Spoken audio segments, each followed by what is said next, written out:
Indonesia memegang keketuaan ASEAN tahun 2023. Di usianya ke-56 tahun ini ASEAN menghadapi berbagai tantangan baik dari dalam maupun luar kawasan.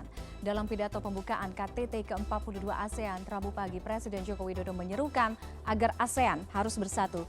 Kami akan bahas malam hari ini bersama Ketua Pusat Studi ASEAN FISIP Universitas Airlangga, Vincencio Marcelino Arifin Dugis. Selamat malam Pak Dugis, apa kabar? Selamat malam Mbak Tiffany, kabar baik, terima kasih CNN.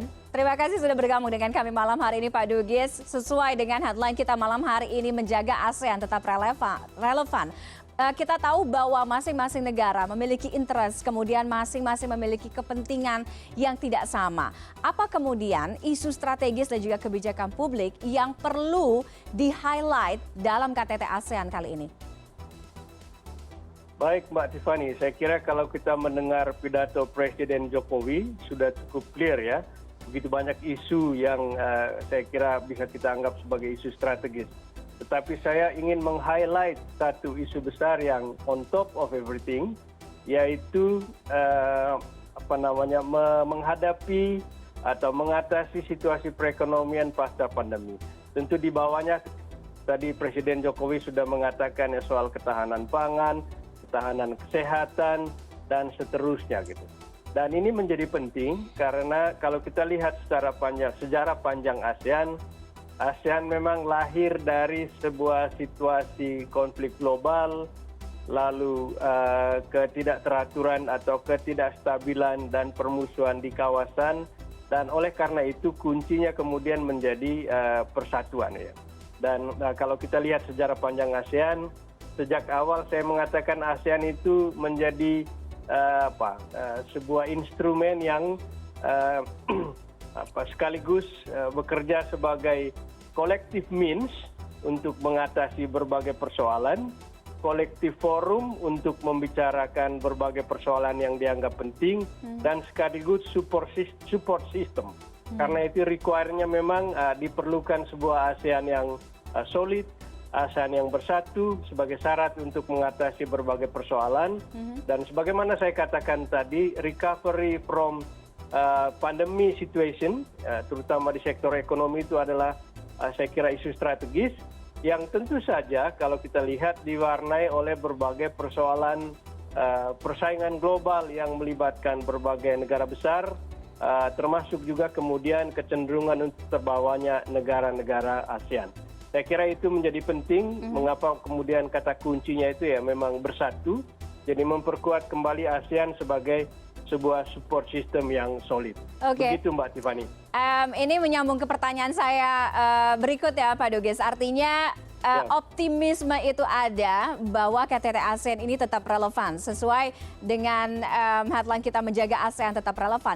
Bagaimana menjaga ASEAN tetap relevan? Tidak hanya KTT atau perhelatan yang sekedar seremonial, tapi kemudian juga bisa menyambungkan, menyatukan persepsi, pemahaman, mencari solusi permasalahan yang ada di kawasan regional ini Pak Dugis. Ya betul, saya kira ini memang semacam PR panjang ASEAN bahkan sejak berdiri ya, membuat institusi ini tetap relevan dari setiap waktu ke setiap waktu berikutnya. Karena itu tadi saya katakan sejak awal, 3 hal yang saya sebutkan tadi oleh para pendiri ASEAN, collective means, collective forums, dan support system itu menjadi satu kesatuan. Nah, relevansi ASEAN kemudian bisa diukur dari seberapa kuat menyelesaikan persoalan-persoalan real yang dihadapi dalam suatu waktu tertentu. Seperti saya katakan tadi, tentu recovery dari recovery ekonomi maksud saya dari situasi pasca pandemi itu tentu tetap menjadi prioritas. Tetapi di samping itu syarat yang selalu dari awal untuk kemudian relevansi itu tetap bisa menjadi sesuatu yang sifat real, itu adalah stabilitas kawasan. Nah, karena itu saya kira PR besar yang juga berjalan sekarang ini, dan itu menjadi challenge terbesar keketuaan Indonesia adalah menghadirkan atau tetap menghadirkan ASEAN sebagai sebuah support system yang solid, menghadirkan atau menciptakan kawasan yang stabil, ya, sehingga lahir persepsi-persepsi yang sama di antara negara anggota ASEAN terhadap situasi-situasi politik yang berkembang. Termasuk misalnya menghadapi katakanlah rivalitas kekuatan-kekuatan global, China di satu sisi, Amerika Serikat di satu sisi yang lain. Kemudian tentu saja PR besar lainnya adalah mengatasi persoalan-persoalan yang terkait dengan situasi di Myanmar saat ini yang tentu saja bisa membuat atau bisa menjadi hambatan jangka panjang bagi ASEAN. Begitu Mbak Tiffany. Baik, support system itu kemudian yang bisa menjaga kestabilan yang ada di kawasan ASEAN atau di regional ASEAN itu sendiri. Tidak hanya berbicara mengenai bagaimana pertumbuhan ekonomi, tapi juga mengatasi isu kemanusiaan. Tadi sudah disentil sedikit oleh Pak Dugis bahwa yang juga menjadi concern di KTT ASEAN kali ini adalah krisis yang terjadi di Myanmar.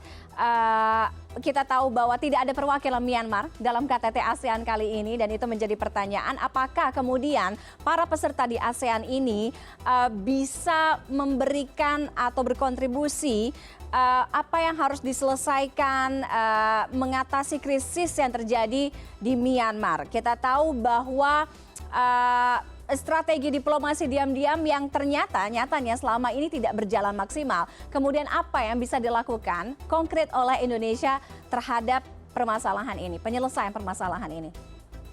Ya, saya kira begini, saya kira banyak pihak yang termasuk kita tentu saja mengharapkan persoalan yang di Myanmar segera teratasi dengan cepat.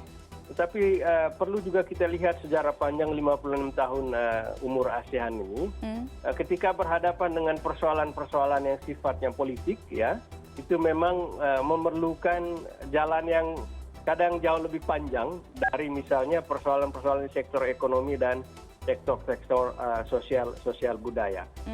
Saya kira yang penting dalam kaitan dengan situasi di Myanmar, kita sudah atau ASEAN maksud saya dalam konteks ini sudah mengambil jalan untuk kemudian di satu sisi dia sudah punya peta jalan untuk menunjukkan wakil dan apa yang kemudian harus diikuti oleh katakanlah pihak-pihak yang bertikai di Myanmar. Tetapi di samping itu jangan juga kita menyampingkan pentingnya seperti yang sudah dikatakan Mbak Tiffany tadi diplomasi diam-diam atau menggunakan berbagai track yang memungkinkan penyelesaian persoalan di Myanmar. Saya kira ini taruhannya memang besar karena di satu sisi kita tetap menginginkan ASEAN ini menjadi epicentrum begitu ya, atau ASEAN Matters terutama. Solid dia menjadi sebuah support system itu harus menjadi taruhan besar kita. Karena itu saya kira kesabaran yang kemudian memang menjadi ujian tersendiri bagi ASEAN. Tetapi langkah 2 kali KTT ini ketidakhadiran perwakilan dari Myanmar, saya kira sudah menunjukkan langkah maju dari sikap ASEAN yang kemudian mengatakan dengan kata lain sebetulnya tidak happy dengan situasi yang terjadi di Myanmar.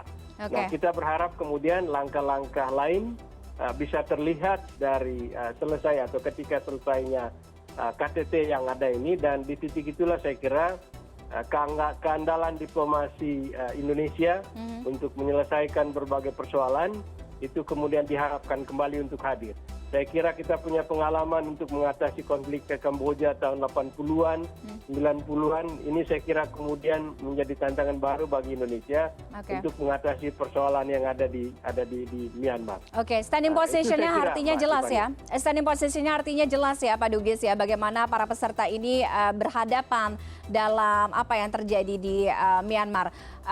Pak Dugis, bagaimana kemudian kita Indonesia dalam KTT ASEAN kali ini tidak hanya hadir sebagai tuan rumah, tetapi juga Indonesia bisa memanfaatkan posisinya untuk mendorong kerjasama regional di wilayah ASEAN, sekaligus untuk memperkuat lagi posisinya. Ya.